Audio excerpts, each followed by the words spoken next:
Who are you talking to, Claire?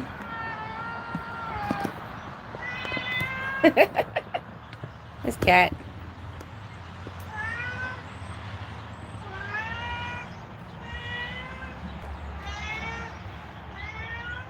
Hi, Holly.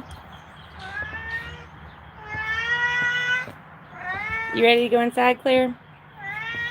Huh? You ready to go inside?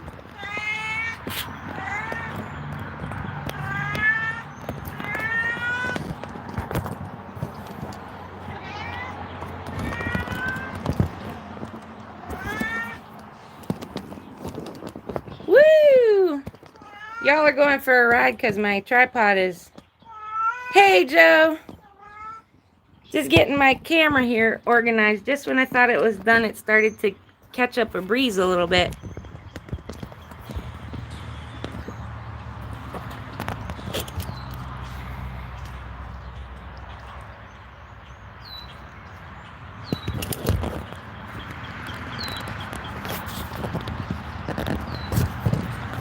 There we go. May get a little bit of tripod in there. Claire, you ready to go inside, buddy? Come here.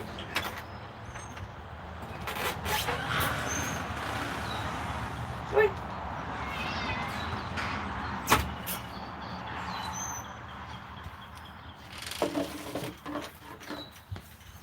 Hey, everybody. I'm hanging in my front yard today. The sun is out, high 50s. We haven't had a day like this in ages. It's been cold, overcast. We've had a lot of rain recently and some snow. None of it accumulated. It was just enough to be bothersome and annoying when you're a gardener in April and you're trying to get your garden beds ready and everything. So I feel very much like I'm way behind on everything. What I'm doing today is I was actually like starting to record a vlog, and then I thought I'm just gonna go live, see who's on board, and show you what I'm doing and talk to you about what's happening here. So I thanks to everybody who's popping on. This is my first official live video, and I decided to do it today and now because it's pretty out, and I didn't have a specific subject to talk about, but I'm about to sow some fun seeds of all like warm weather loving plants that I'm gonna start inside under grow lights and on my heat mats in preparation for putting them out. So I'll talk you through what I have here today, and what I'll do is I'll just shoot the video now and talk to you as I'm working. And if you have any comments along the way or questions that you want to ask, please leave them in the comment box, and at the end, after I'm done sewing my tray and my hands aren't covered in dirt anymore, I will come around and scroll through and address the ones that I see. But otherwise, just listen to the video and think good gardening thoughts with me. I have a seed tray with me that has 56 cells in it. 8 trays have 6 cells each, that's 48, and then 2 trays have 4 cells each that are larger. These larger containers are what I'm gonna start my melons and squash in today. I label my tray and I mark which one is the left front so that I always know how it's oriented. And then I create a chart where I label what's going in each seeds tray, and that way I don't have to worry too much about plant labels and stuff. It cuts down on waste and it cuts down on time, frankly, because that's kind of a pain. Now when I go to like if any of these need up potted, then I'll use the plant labels in the individual cups. But actually what I'm sowing today, most of this is going to go straight from this tray into the ground when the time comes, and I won't have to worry about it. Inside this little bucket that I have here, I have some coconut coir. There's great discussion in the gardening community about whether peat moss is better or coconut coir is better as a seed starting medium. You could always just use potting soil. There's nothing wrong with that. Just any kind of generic potting soil. One advisement that I give you is if you buy potting soil at a store, I would heat it up. You can either do that in the oven, or you can moisten it with boiling water. because those things tend to come with like fungus gnat eggs buried in there, and the little baby aphids and pests that'll gnaw away at your little baby seedlings. So that's one of the ways to mitigate that. Now the downside of doing that with, if you're using a regular potting mix that has additives already in it, is that you will risk inoculating the additives, and they won't be all the nutrition that was added in, like fertilizers and things, might not be effective at that point. So you'll have to add amendment like compost or something to your garden flow. The reason peat moss is controversial is because it's not as a sustainable a resource. It has a higher carbon footprint to maintain those bogs. Those bogs take a long time to develop. Coconut trees grow very quickly and they're very prolific. The problem with coconut is coconut only grows in a very small region of the world, right near the equator, in the warmest climates. I can't grow a coconut tree here in Pennsylvania, which means every brick of coconut core that I have in my house had to be shipped here from someplace significantly warmer. So you decide which you prefer. I'm using coconut core today because it's what I had. I have used peat moss before, and frankly, knowing that peat bogs are hard to maintain and coconut has to travel a lot, it's kind of 6 of one and half dozen of the other. You know what I mean? So I don't worry about it too much. As I try to be conscientious when I can, but when I can't, or when I'm stuck in a dilemma like this, like I have 2 options and neither of them is great, then I just go with the one that's either the most accessible or the most affordable. And there's no shame in that. We all have to do what we got to do, especially knowing how food prices are on the rise and shipping costs and gasoline and everything. It's like if you can find ways to cut corners financially without cutting corners in your garden productivity, I say do it. And I'm certainly doing that. I don't say this to elicit sympathy, but I've been unemployed since December 31st. So anything I can do that's economical at this point is a definite benefit. So I'm going to put this pre-moistened with hot water. I added some vermiculite. That just helps to retain some of the moisture that's going to be in here so that this soil doesn't dry out too fast while the baby seeds are getting going. And I'm going to make a mess here on my front porch. That was one of the reasons I decided to come outside and do this, is because I can throw dirt around here and then just sweep it up later. And I'm not hurting the carpet. I scared the dog a couple weeks ago when I was planting out my tomatoes, because I just set up this portable 5-foot table in my bedroom right next to where she was sleeping. And then I had this big bucket of soil here. I had all my seed packets out, and she didn't know what was going on. And the poor thing had her tail between her legs and was a nervous wreck. So this time she's here in the yard right behind the camera soaking up some sun. And we're not having that problem today. Talk a little bit for a minute about gardening and mental health. Part of being unemployed means not having insurance, and not having insurance means I haven't been able to take my usual antidepressant. I don't have severe depression, but I do live with a mild form of depression, and I do take medication to help, and I have other therapeutic activities that I do.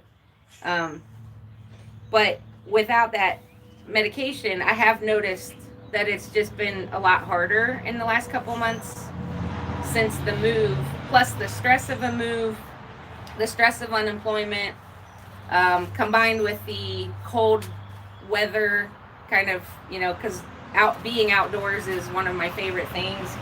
And I love snow, but we didn't get all the pretty snow that we do sometimes up here in Western PA. We just got like really, really, really frigid cold days and nights. And then they were kind of gray and drizzly and just generally gross. There wasn't a lot to do. So I have noticed that my mood has been suffering. And as soon as the sun came out, I was sitting on the couch inside today and thinking about how I was going to spend my time today. And I was like, you know what? I am not going to miss the opportunity to be out here in fresh air and sunshine and doing something that truly gives me a lot of pleasure. So if you're watching this video or you see any of my videos and you've never grown a garden before because of any excuse you ever used, maybe you talked yourself out of it because you said you didn't have the space or you didn't have the time or you didn't have the money. I want to address all the excuses people use and insist that you give this a try. And here are the reasons. Number one, your mental health will improve. Because growing a garden does a couple of things. Number one, it makes you responsible for another living thing. Okay? Maybe you're a parent. I'm not a parent. And I'm not a spouse. And so I don't have dependents. And even if you do, there's something really refreshing about having a dependent that's a plant that's not going to talk back to you or complain if you forget to give it water or food like your kids will. So you can get into gardening and have this sense of responsibility, but the responsibility comes with both joy and good results. You get a good return on your investment. Another reason that gardening is something people should be doing right now is because it reconnects you to the earth. Here we are in this technologically advanced society, and we're in front of screens all the time, and our cars are getting fancier, and our home devices are getting smarter, and we're not. You know, maybe we're getting more knowledgeable, but are we getting wiser? Are we taking better care of ourselves? Are we taking better care of our environment? Are we really supporting the planet that's supporting us? And are we really living as if we're grateful for the created order and our place in it, and giving thanks to God for the beauty of creation and how everything that's been created is for not only God's pleasure, but for our good? Like, this whole earth is designed to prop up life. We haven't found that on any other planet or other celestial body anywhere in our solar system. We're unique here. There's a lot to be thankful for here, and there's also a lot of responsibility that comes with that. Being a steward of the earth and tending it. And being a steward of your body. Part of being steward of your body helps you to understand that you have the ability and the responsibility to take care of yourself.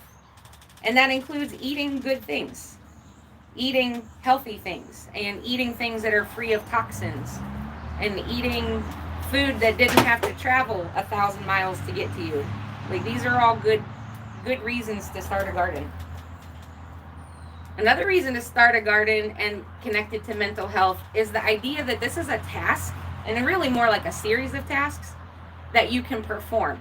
It's not an indeterminate, indefinite, sort of amorphic thing. It has a beginning, a middle, and an end. Just like the 4 seasons, you have a dormant phase where you're planning and you're dreaming and you're collecting your seeds and you're preparing your space. You're cleaning your pots and you're thinking about what you're going to grow and how you're going to eat it and preserve it and use it and share it. And then you have the springtime where you're doing what I'm doing today, and I'm getting everything the best possible start that I can give to the plants in my garden. And then the summer will come. I'll be pulling weeds. I'll be mulching. I'll be watering regularly. I will be tending this garden and supporting it and giving it a lot of TLC and attention. And then the harvest will come, and I'll begin to enjoy the fruits of my labor. And this cycle will go where I get to begin the project, I get to see it come to fruition, then I get to enjoy the return on investment.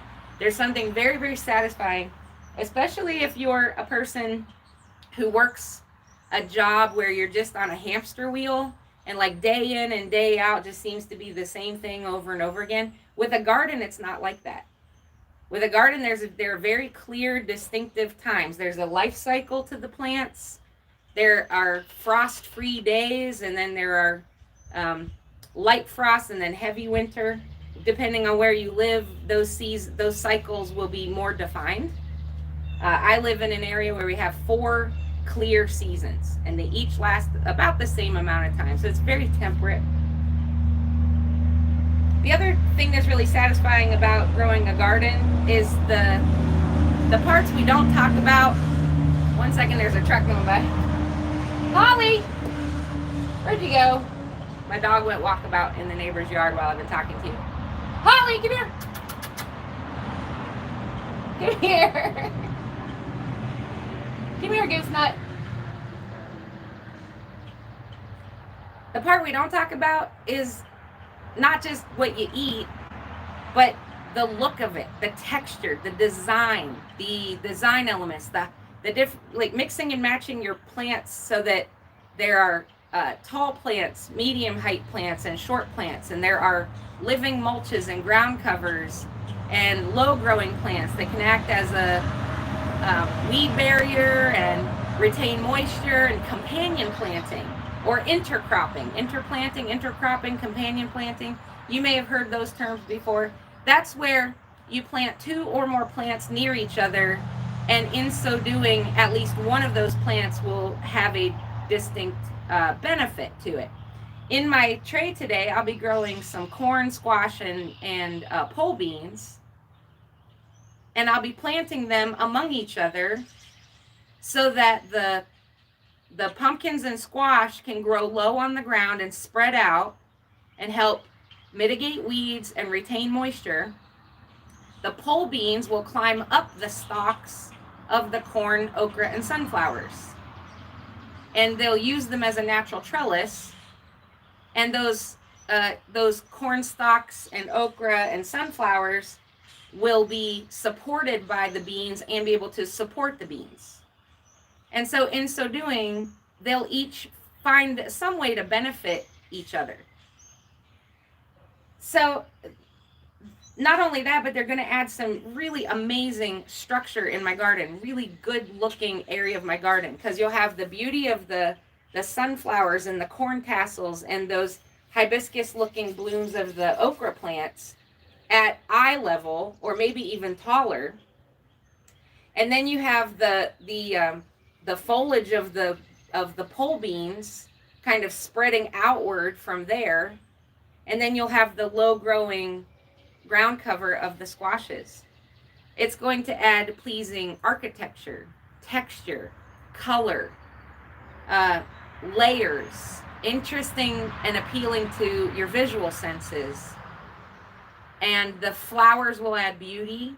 The pumpkins and squash, they produce a flower and both male and female flowers.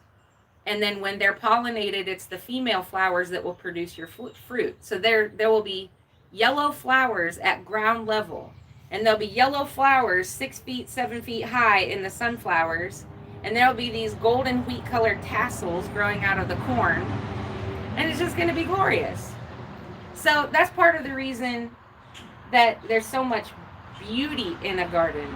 If you think of it in those terms and plan for it that way, the colors, the fragrances, the layers, the textures really add a lot of visual and scent beauty to your landscape long before you ever get to eat any of the fruit that's being produced on it. You know what I mean? All right, so I have my moistened soil in my seed tray.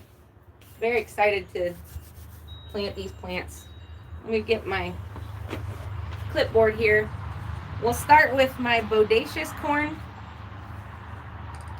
I don't grow many hybrid varieties of anything. I like heirlooms. I like the history of the heirlooms. I'm not a snob when it comes to whether something's been specially propagated or not. And there are reasons for hybridizing and open pollinated plants. Chiefly, botanists and horticulturalists do this on purpose in order to mitigate disease. But a lot of those hybridization processes are done for the advancement of commercial growing. and don't have as much of an impact on the home gardener. So as a home gardener, I still prefer the heirlooms. But one thing I will always cheat on is corn. And that's because heirloom varieties of corn have caused me nothing but headache. I know some people get away with growing, very successful heirloom varieties.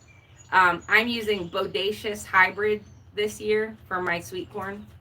And the reason is because it has significant disease resistant, and I have every kind of pest you can think of for corn that I'll have to contend with. Now I just have these little cells here. They're just 6 here. I'm going to plant 2 kernels in each cell. If I get germination on 24 plants, that's great. If not, it's okay. I'll take whatever grows. I have room dedicated for up to, I think I can fit 20, like 18 to 20 stalks in the area where I'm growing this. So if I get 24 of these germinated, I'll keep what fits and let the rest go. If you're anything like me and you have a seed that has germinated, I watch these growers who are like, I'm going to sow 2 or 3 here and I'm just going to keep the strongest one. It like physically pains me to watch somebody trim off a seedling that they've decided not to keep. I don't know if any of you have that reaction. I'm like, no, not a plant. And even now I have so many tomatoes and peppers growing. And I'm bummed because I didn't get total germination on my peppers. But I overplanted. So I started so many peppers that, sorry, I was looking at my neighbor. She's pulling out. And I think my dog was in her yard. She didn't come when I called. Nice thing about my neighborhood is that I'm related to half the people around here, and they all know that she's my dog, so I don't worry too much about if she ends up in somebody else's yard. But anyway, in that tray, my peppers didn't germinate completely, and I'm sitting here going, but I want that variety, I want that variety, that variety. And then I look at the total number that did germinate, and I already know there's absolutely no freaking way I can fit all of them anywhere on my property because I sowed too many to start with. So I'm going to let it go. I am planting a couple more sweet peppers today, but that's for other people. But my specialty, heirloom varieties, the ones that germinated is what I'll keep, and the ones that didn't germinate, I'm not going to stress over this year. We'll try again next year. Because even if I tried to germinate them now, I still don't literally have a place to put them. All right, so there's my Bodacious corn. Now we're going to, it's my Bodacious corn, dude. Bodacious. I love that word. I'm a Gen Xer. I grew up with Bill and Ted. So I get that. Okay, heavy hitter okra. Man, this is my all-time favorite okra. I grew heavy hitter and red burgundy last year. I saved seeds from both, so I'm using my home saved seeds. And I'll tell you what I'm going to do. I'm going to do a little experiment. The original seeds came from Baker Creek. Let me flip the top up so you can see. Heavy hitter okra. I recommend this. I don't know if you have, a lot of people or kind of already have their favorite okra variety. This one does not disappoint. It really, really produces. So just out of straight heavy yield, this one is the best okra I've ever grown. So I'm going to grow 4 of these trays. I'm going to put my home saved seeds in. And then 2 of the trays, I'm going to put those Baker Creek ones in. And we'll see if we notice any difference. If they germinate is the main thing. I want to make sure that my home saved seeds germinate. If you are into seed saving or you've never tried seed saving and you're interested in thinking about it, something you should know is that every year that you plant a plant from your own saved seed, and that plant grows, is another year that that particular plant and its subsequent seed are acclimating to your particular growing conditions, which make it stronger and more productive in your own garden in the future. So let me break that down for you a little bit. Here I have a heavy hitter okra that I got from Baker Creek. These were packed for 2021. I planted these in my garden last year, and I grew it, and I let a couple of the pods go to seed and dry on the plant, and then I saved the seed, and that's in this bag. Okay, and now I'm going to plant some of these. At the end of this season, I'm going to take seed from the plants that I'm planting off of my seed that I grew from Baker Creek seed, and I'm going to save those. And it's those seeds, the ones that I save at the end of this season, that I'm going to plant next year. And I'm going to do that again the next year. And in so doing, every year, that plant's seeds are going to produce a healthier, stronger, more disease resistant, more acclimated plant for my particular garden. It will have adapted to my growing conditions and my soil and all that stuff through a natural process that I am not enough of a botanist to explain how that works, except God made seeds and plants to be really smart and to be adaptable like we are, and to acclimate to their environment in order to be the healthiest, strongest plant. So save your seeds, plant your seeds. That's why I joined seed swap groups. Like, I'm on Facebook with the a great seed exchange group on there is Sow in Love Seed Exchange. SOW, Sow in Love Seed Exchange. Another one is Seed Swap USA. But anyway, I have these Baker Creek okra seeds, and then I have my home saved okra seeds. And at this point, I'm giving preference to my home saved ones. And these ones I've been giving out 10 at a time in seed swaps. And by the way, Baker Creek was very generous with the okra seeds. There's a ton in here. When this packet came, it was like super fat. And so I have planted this now last year and this year. And I've given away a bunch, and I still have some left over. So I'll tell you what, if you leave a comment below that you would like to try heavy hitter okra, I will send 10 seeds of heavy hitter okra. It might be Baker Creek's, or it might be my home safe seeds, to the first 5 people who ask for it in the comments of this video, okay? If you leave a comment, I'll leave a comment back and let you know how you can get hold of me so that we can make shipping arrangements. And I will mail some to you and share my heavy hitter okra seeds with you. Okay, then the other kind of okra is the red burgundy. Look how pretty this is. These seeds I got 2 years ago from Botanical Interest. And that picture is exactly what they look like. So you can see the burgundy color, the beautiful hibiscus flower, and the red veining in the leaves. It is a really beautiful plant. The heavy hitter produced more okra pods. They both tasted good. I had no trouble with, like, as far as, like, just because this one is a little more decorative and ornamental doesn't mean it tastes any different. It just tastes like normal okra. The one difference I will say that I noticed is 1, 2, 3, 4. I need 8 seeds. 5, 6, 7, 8. Is that these ones grow a little bit longer and more slender than the heavy hitter. The heavy hitter stayed squat. And these ones I could wait and pick when they were like 5 inches long and they were still tender. But the heavy hitter I had to pick when it was between 3 and 4 inches long. And if you didn't pick it that day, then it was tough the next day. So you had this, that's true of all okra, but especially these 2 varieties I found. I had to pick them when I had, like, immediately when I had to pick them. So be aware of that.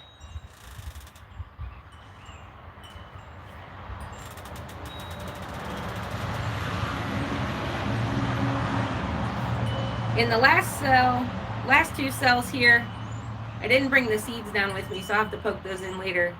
But I have had terrible germination on eggplant this year.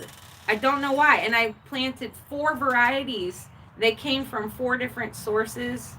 And I was growing them in the same conditions as the peppers, tomatoes. I had excellent germination on my tomatoes. I had fair, better than good germination on my peppers.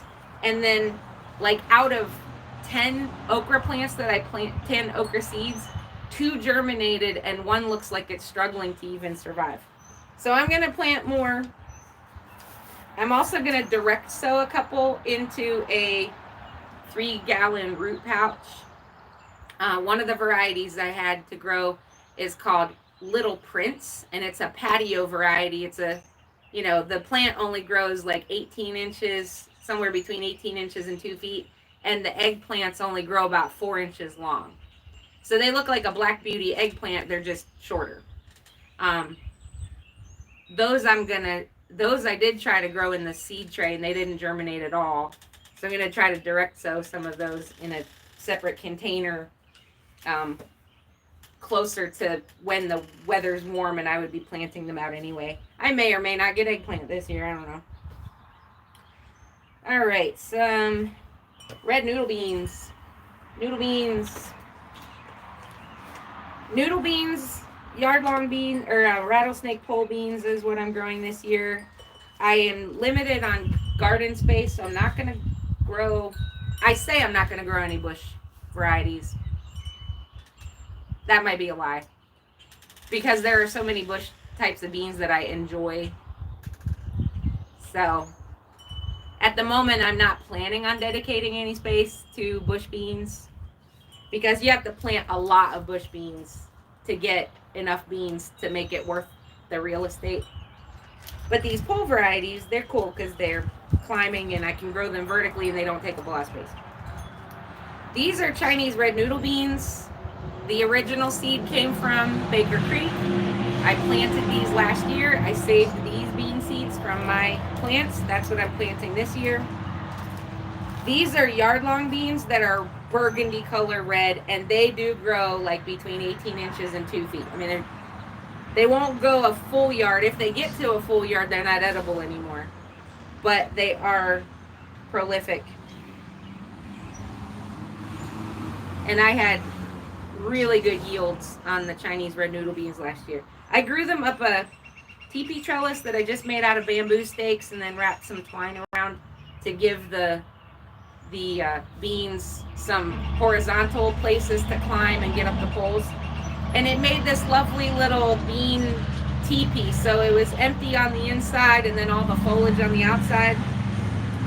And the nice thing about the red noodle beans is they're so easy to see that they are really easy to pick. And they don't hide very well. If you've never grown noodle beans before, they're like a stringless green bean. If you cook them, they'll lose their color in the water. If you boil them, I'll say. So if you're canning or preserving them, they might change color back to green. But you can cut these up and saute them with some olive oil, garlic, and a little sea salt. It's so good. You can roast them. You can, if you have a dehydrator, you can like spray these with cooking spray and toss them in a bowl with some like chili powder and cumin or garlic salt or something like that, and dehydrate them into a crunchy snack. They freeze well too. I've been eating frozen beans. So that's the Chinese red noodle beans. These are rattlesnake pole beans that I'm planting now. These are going to grow up. The Chinese red noodle beans are going to grow up a trellis like I did last year. That worked really well. I'm not going to do anything different than I did because it was such a good idea. And it was easy to make the little trellis.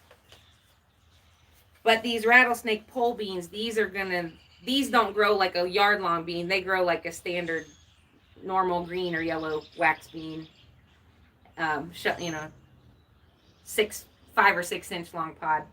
And these are going to be growing right up the corn and sunflowers around the corner. Because I'm growing so many red noodle beans, I'm only planting 4 pole beans. I don't need that many. I'll rely on the noodle beans to be my primary source of beans this year. All right. We're going to skip over here to this area, and I'm going to plant some squash and pumpkins. The other thing I'm planting today are Virginia peanuts. Now, I live in Pennsylvania. Nobody grows peanuts in Pennsylvania. But it took a lot of research for me and a couple of attempts growing it in Virginia as a Virginia peanut. So I was like, oh, I'll grow peanuts in Virginia. Stupid me, like my first year growing these, I misidentified the plant and pulled it up because I thought it was a weed. So I went back. So that was a fail. The second year I planted them and I did it, and I think the bunnies got to them.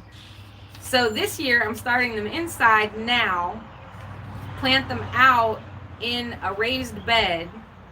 Now they'll grow. I need to keep them like about a foot apart from each other, a foot to a foot and a half, 12 to 18 inches, because after they bush out a little bit, they'll flower, and then when they flower, they drive the pegs down into the soil right in the vicinity of the plant. They don't spread out this way. They go straight down. And if you can imagine a tree next to a still water, like a pond or a lake, and you can see the real plant above, and then you can see the reflection below. That's kind of what a peanut plant looks like. You've got the part that grows above ground, sort of like a potato plant as well. There's a lot going on underneath that you don't get to see until after all the stuff has gone up above the soil surface. They create very beautiful blooms. So it's going to create this fern-like feathery foliage that's really pretty. And then it'll shoot off these beautiful flowers. And then the flowers will drop pegs into the ground, and the pegs are what grow the peanuts. So once the flowers droop and die and the pegs go down, then you just wait until the foliage begins to die back, just like you would watching your potato plant. And then you pull up your peanuts, shells and all. Now when you plant peanuts, some people will plant them in the shell. I take them out, but I make sure that the protective layer of skin stays on. So when they come out of the shell, you're basically looking at 3 components. There's the hard shell, and then there's the skin that the car go by.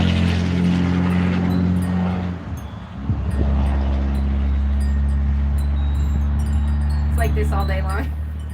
Then there's the skin on the outside, that reddish part, and then there's the flesh underneath that, which is the part we eat.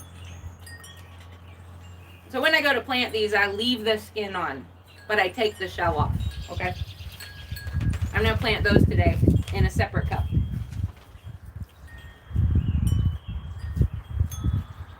For my squashes and melons and stuff, I'm doing a Long Island cheese pumpkin.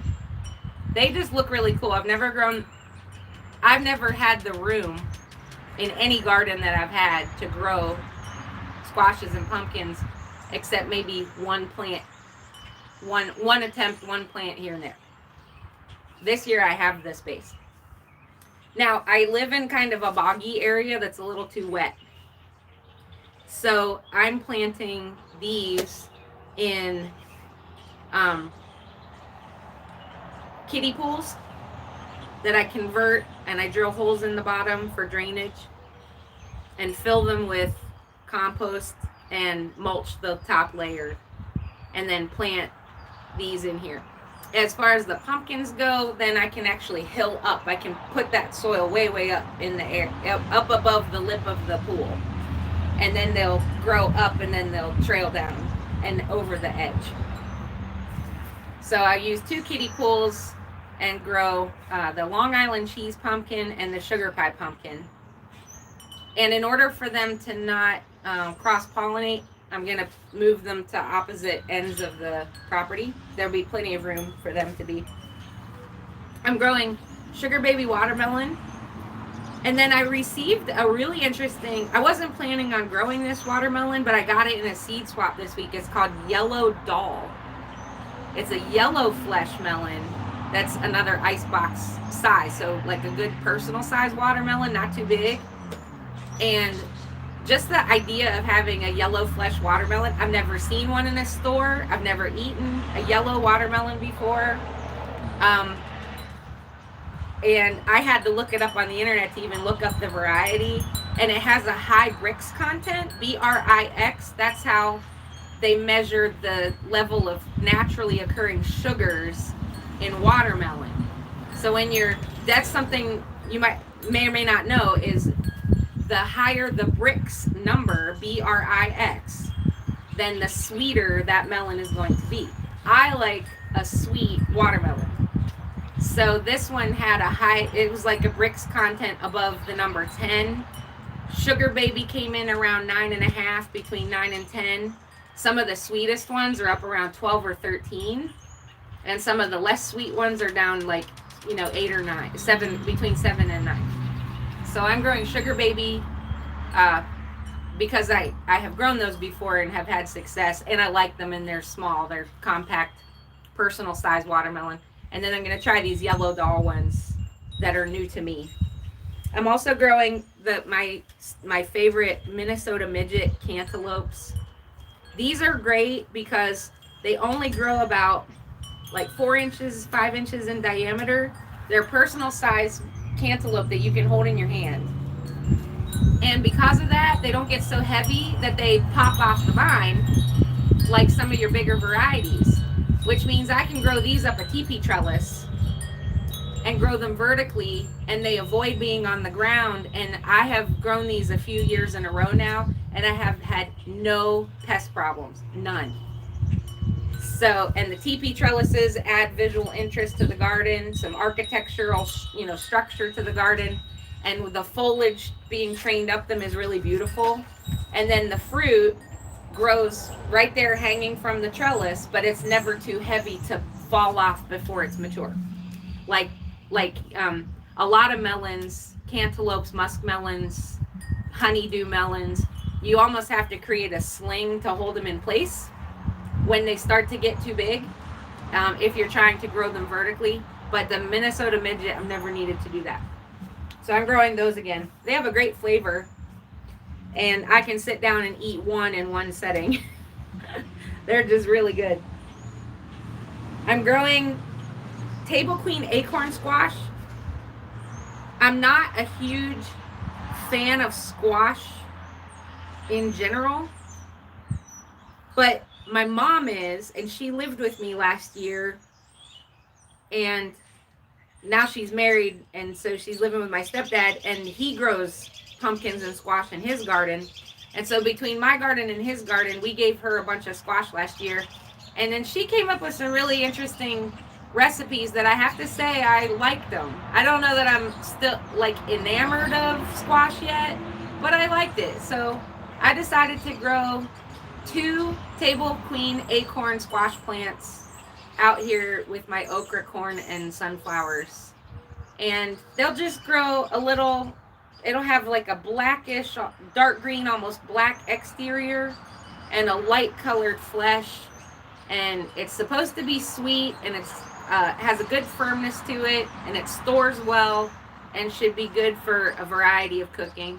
So I'll give those a try. I grew them last year, but I handed them over to my mom and said, "Here, you do something with it." And then green honeydew. I got these in a seed swap too. I was asking for green melons, and I received some honeydew Honeydew, of all the melons I've ever tasted, are not my absolute favorite, but I honestly think that's because I've only ever had store-bought. And so I'm going to grow my own homegrown ones and see if it makes a difference. I know it makes a difference when it comes to cucumbers, tomatoes, peppers. When I'm eating my homegrown stuff, it just tastes so much better than the grocery store. Jess from Roots and Refuge, Jess Sowards, she says store-bought tomatoes taste like disappointment, and I agree with her. So I'm going to try my hand at honeydew melon and see if it tastes any better homegrown. So anyway, the last thing I'm going to sow in here are cucamelons and the fennel seeds that I'm trying indoors. I'm going to grow fennel in here, and I'm going to grow fennel outside at the same time and give it some warm growing conditions and some cool growing conditions and just see which one is best for me in my environment. I really want to grow fennel this year. It's the bulbing kind, so it's the Florence Fennel, the one that creates the bulb at the bottom. It's a vegetable that I love. They're very expensive and sometimes hard to find in the store, so I want to grow them. They're not good companion plants, so if I grow them, I'm going to grow them in buckets so that they're separated from other plants.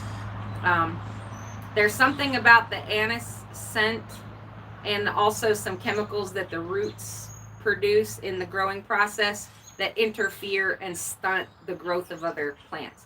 So there aren't many plants in your garden that would enjoy growing next to fennel. So I'm going to grow mine in a separate container and give that a shot this year.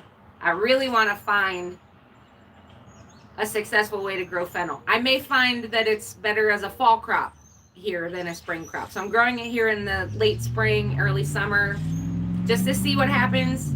And then come August, I'm going to plant more seeds indoors and plant them out at the end of September, early October, and try to grow more as a fall crop. I might find that I'm more successful that way, but I won't know unless I try.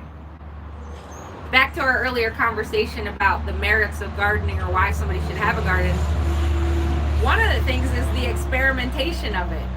And you might not be that kind of person. My grandparents weren't. My grandparents had, we grow this kind of bean, that kind of cucumber, that kind of tomato, that kind of thing.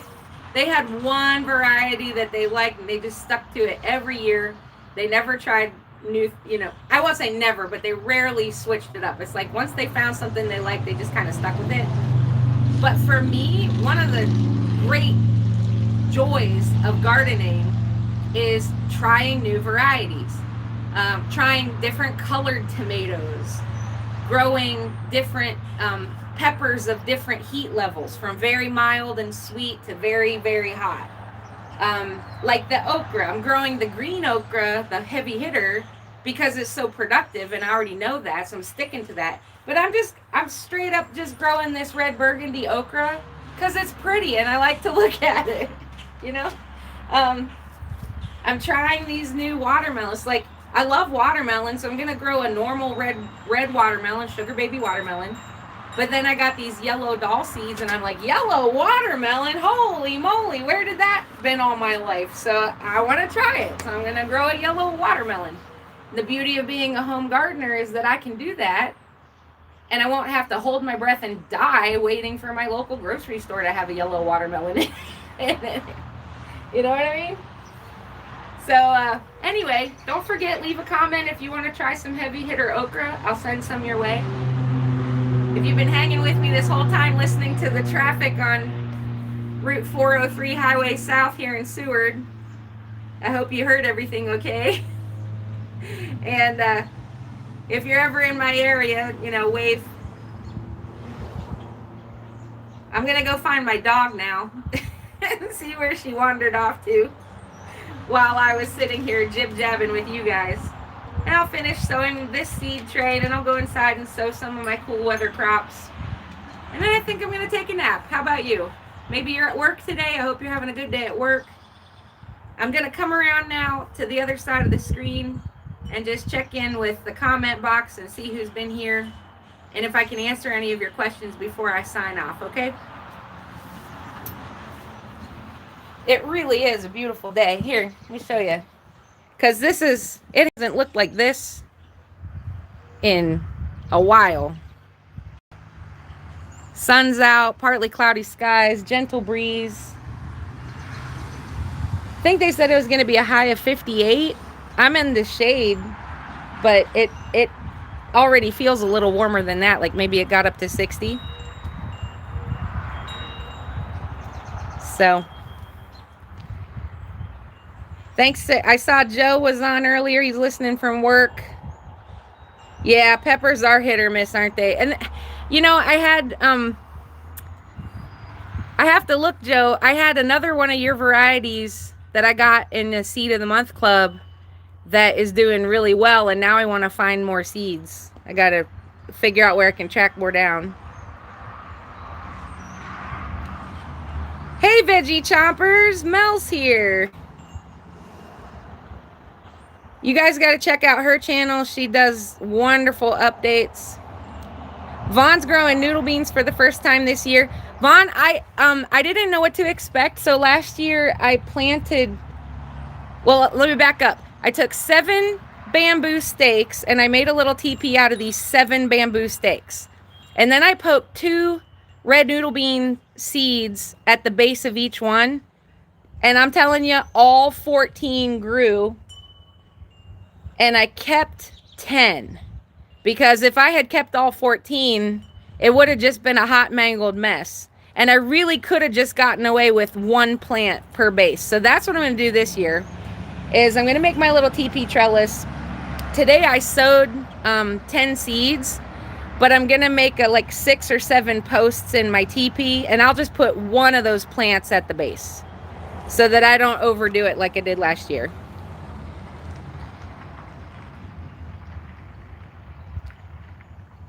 Vicky, hi, good to see you. Glad you were here. All right, you guys, I love you. Thanks for hanging with me. I hope you have a blessed day. As always, I'm learning a lot and sharing it here, and I sure hope you'll come grow with me. Bye.